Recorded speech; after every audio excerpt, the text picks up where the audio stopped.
My student made a creepy comment, but my husband thinks I'm overreacting. I'm a high school English teacher and have been for a few years. In that time, as a woman, I've been used to teenage boys behaving awkwardly around me sometimes, and pheromones are part of the deal. There have been occasional comments, but generally in the vein of Miss So-and-so has a crush on you, or Miss, would you be so-and-so's Valentine? It's all in good humor, in front of the whole class or a large group, and is well-meaning. My school throws a January ball for seniors, 16, 18, which is basically an opportunity to celebrate the start of another calendar year. As it's after hours, not every teacher has to attend, and this year I was asked to chaperone.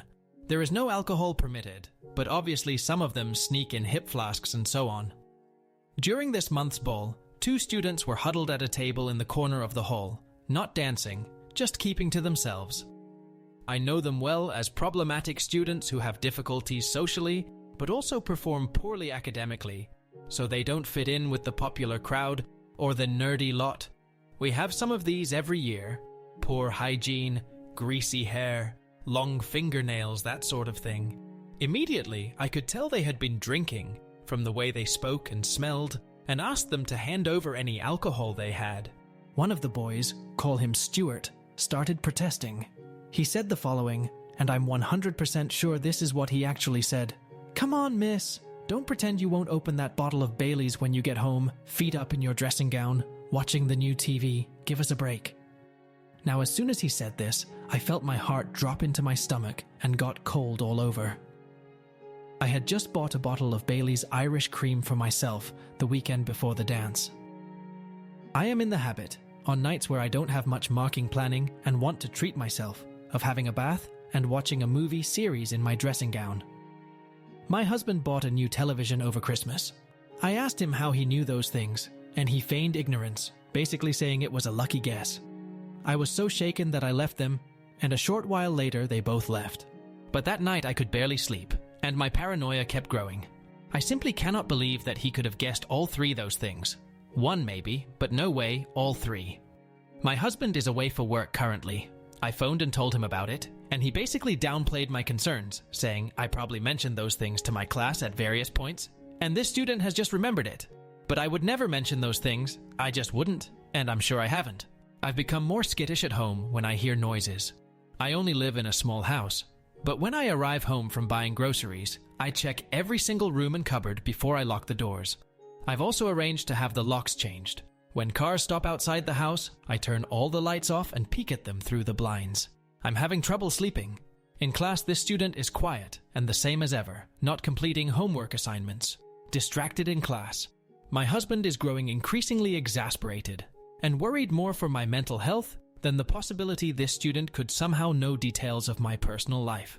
I mentioned it to my supervisor as well, and she also basically reasoned that I had either misheard what he said, it was a coincidence, or a combination of the two. What's the play here? I'm seriously freaked out and don't know how to even begin putting this to rest. Update 1. I'm really grateful to so many people who validated my concerns and helped me develop a plan of action. I got home a little while ago and am going out shortly with a friend to try rule out Bluetooth and Wi-Fi devices with my neighbors.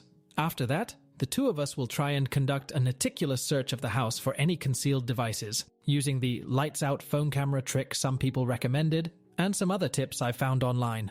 Just to clarify a couple of points that I've seen raised a few times.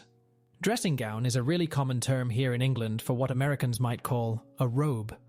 It's absolutely common parlance. Here most people I know would associate a robe with something a wizard might wear. In terms of it being a lucky guess, if he had just said, "relax with a glass of wine," I might have assumed so.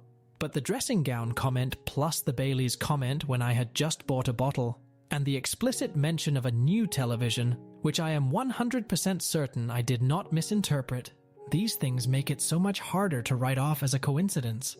As far as social media goes, I have Instagram, which is set to private under my maiden name, and my profile picture is not of me. I am not in the habit of connecting with former students. I only have 3 who have all gone on to study English at university and have used me as references. I also have a Snapchat, which I use only with my husband and very close friends.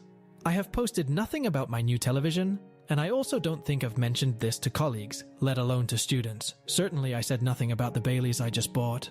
Update 2. After a thorough search of my house, I found 2 devices, They seem to be camera devices. I don't know if audio is included. One of them was in the smoke detector in my bedroom, while the other was concealed in the wall of my living room. Looking at an old picture of my bedroom, it looks like the smoke detector itself has changed very slightly. I think that the new one is a device in itself, which the culprit somehow switched with the old one without us noticing. The matter has now been referred to the police. If it wasn't for so many of you taking me seriously and giving me practical advice, I wouldn't have had the courage to check, especially given my husband downplaying the concerns. He has been very apologetic and is coming back from his work trip early, but I've asked to spend some time apart and will be staying with my parents for a while. I'm glad I raised the issue with the head at my school and a couple of others, as there's a paper trail, another suggestion from the thread. Needless to say, I'm completely shaken to my core, and I have the most revolting feeling of my privacy being invaded. I have no idea how many people have been involved in this, but phones have been taken from students, and we should have more answers soon. I won't be making any more posts or updates. Thank you again to everyone for affirming me and making me feel sane.